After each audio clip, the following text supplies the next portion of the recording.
Bonjour à tous et bienvenue sur ma chaîne Vali, raconte-moi une histoire. Je vais vous raconter deux amis de Maupassant. Très belle écoute à tous. Paris était bloqué, affamé et râlant.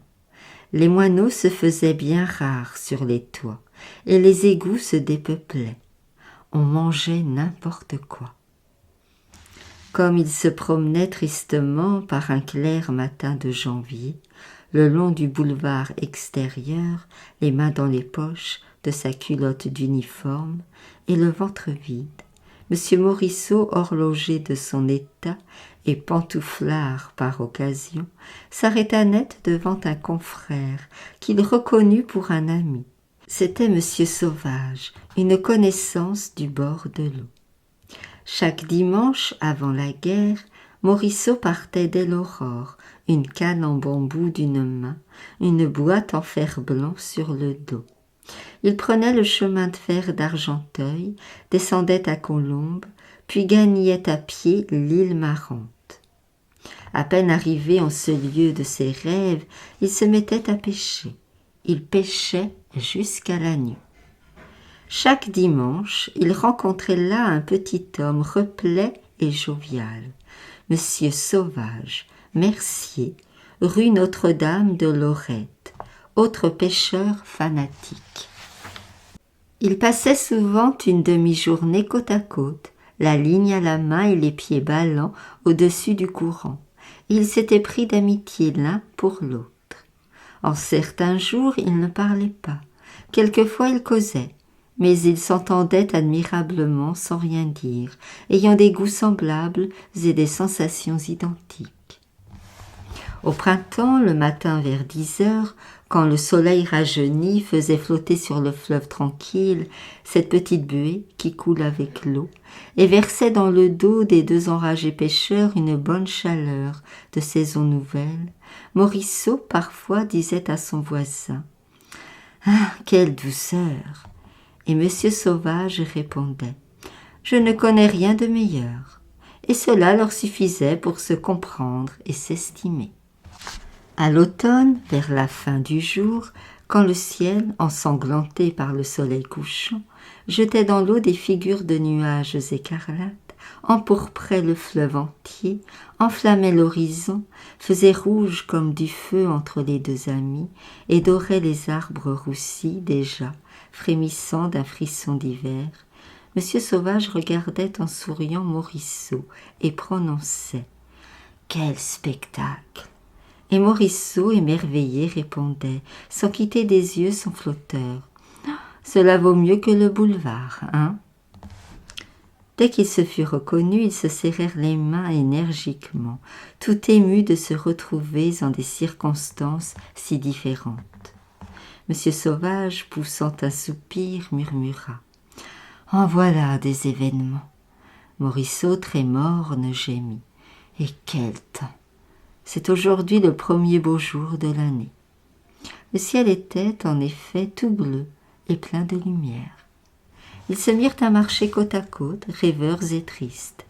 Morisseau reprit « Et la pêche, hein ? Quel bon souvenir !» M. Sauvage demanda « Quand y retournerons-nous » Ils entrèrent dans un petit café et burent ensemble une absinthe. Puis ils se remirent à se promener sur les trottoirs. Morisseau s'arrêta soudain. « Une seconde verte, hein ?» M. Sauvage y consentit. « À votre disposition. » Et ils pénétrèrent chez un autre marchand de vin. Ils étaient fort étourdis en sortant, troublés comme des gens à jeun dont le ventre est plein d'alcool. Il faisait doux. Une brise caressante leur chatouillait le visage. M. Sauvage, que l'air tiède achevait de griser, s'arrêta. « Si on y allait. »« Où ça ? » ?»« À la pêche, donc. »« Mais où ? » ?»« Mais à notre île. Les avant-postes français sont auprès de Colombes. Je connais le colonel du moulin. On nous laissera passer facilement. » Morisseau frémit de désir. « C'est dit, j'en suis. » Ils se séparèrent pour prendre leurs instruments. Une heure après, ils marchaient côte à côte sur la grande route. Puis ils gagnèrent la villa qu'occupait le colonel. Il sourit de leurs demandes et consentit à leurs fantaisies. Ils se remirent en marche, munis d'un laissez-passer. Bientôt, ils franchirent les avant-postes, traversèrent Colombes abandonnées et se trouvèrent au bord des petits champs de vignes qui descendent vers la Seine. Il était environ 11 heures. En face, le village d'Argenteuil semblait mort. Les hauteurs d'Orgemont et de Sannois dominaient tout le pays. La grande plaine qui va jusqu'à Nanterre était vide, toute vide, avec ses cerisiers nus et ses terres grises. Monsieur Sauvage, montrant du doigt les sommets, murmura « Les Prussiens sont là-haut » et une inquiétude paralysait les deux amis devant ce pays désert. Les Prussiens, ils n'en avaient jamais aperçu, mais ils les sentaient là depuis des mois, autour de Paris, ruinant la France, pillant, massacrant, affamant, invisibles et tout-puissants.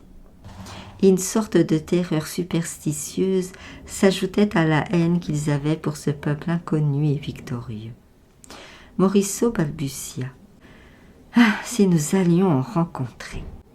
Monsieur Sauvage répondit avec cette gouaillerie parisienne reparaissant malgré tout.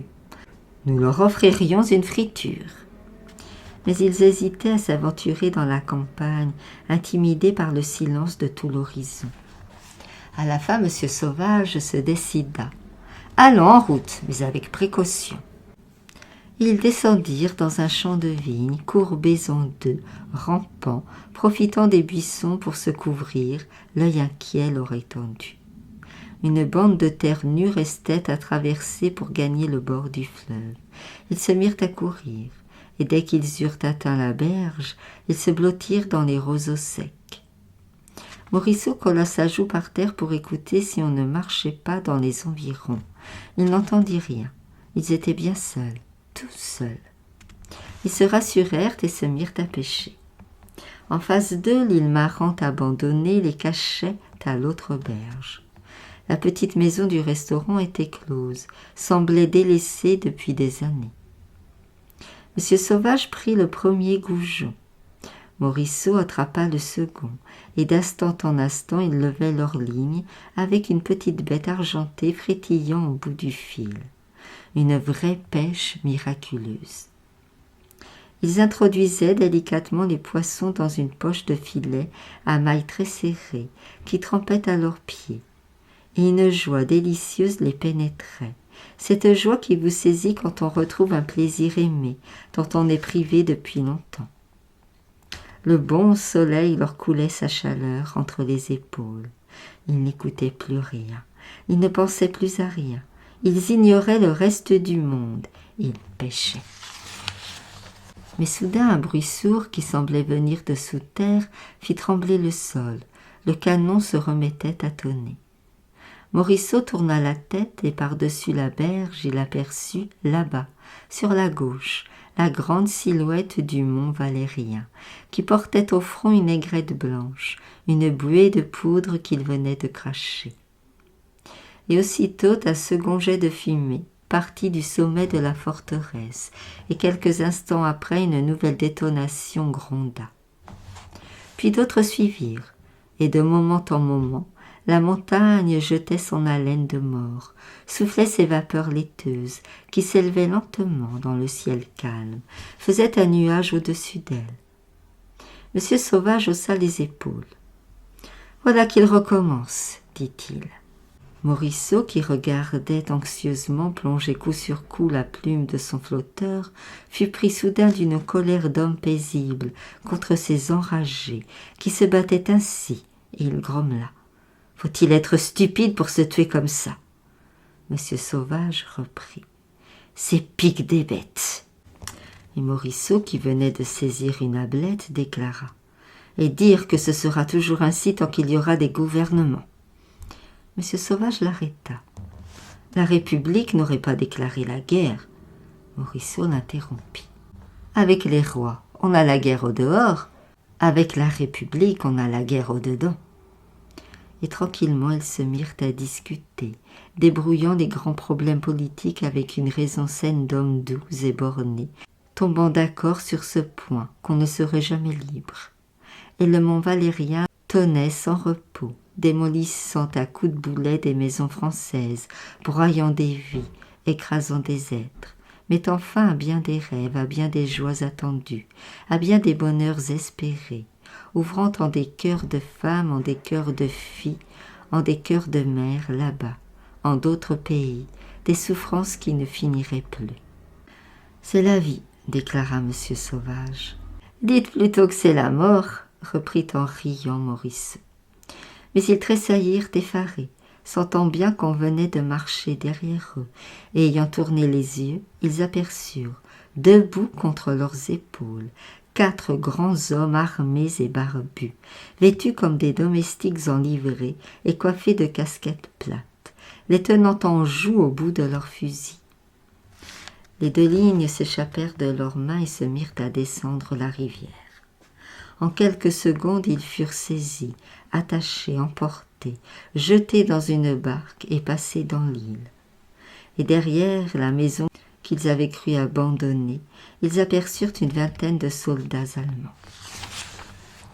Une sorte de géant velu qui fumait, à cheval sur une chaise, une grande pipe de porcelaine, leur demanda en excellent français : « Eh bien, messieurs, avez-vous fait bonne pêche ?» Alors un soldat déposa aux pieds de l'officier le filet plein de poissons qu'il avait eu soin d'emporter. Le Prussien sourit. « Hé hé, je vois que ça n'allait pas mal, mais il s'agit d'autre chose. Écoutez-moi et ne vous troublez pas. Pour moi, vous êtes 2 espions envoyés pour me guetter. Je vous prends et je vous fusille. Vous faisiez semblant de pêcher, afin de mieux dissimuler vos projets. Vous êtes tombés entre mes mains, tant pis pour vous, c'est la guerre. Mais comme vous êtes sortis par les avant-postes, vous avez sûrement un mot d'ordre pour rentrer.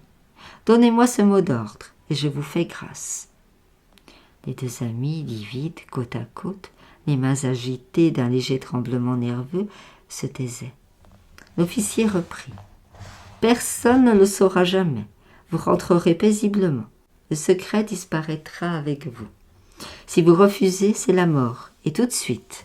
Choisissez. » Il demeurait immobile sans ouvrir la bouche. Le Prussien, toujours calme, reprit en étendant la main vers la rivière. « Songez que dans 5 minutes, vous serez au fond de cette eau. Dans 5 minutes. Vous devez avoir des parents. » Le mont Valérien tonnait toujours.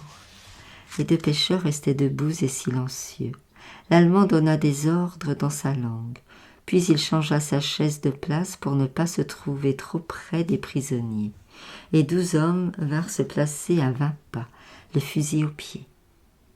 L'officier reprit. « Je vous donne 1 minute, pas 2 secondes de plus. » Puis il se leva brusquement, s'approcha des 2 Français, prit Morisseau sous le bras, l'entraîna plus loin, lui dit à voix basse. « Vite, ce mot d'ordre. Votre camarade ne saura rien. J'aurai l'air de m'attendrir. » Morisseau ne répondit rien. Le Prussien entraîna alors M. Sauvage et lui posa la même question. M. Sauvage ne répondit pas.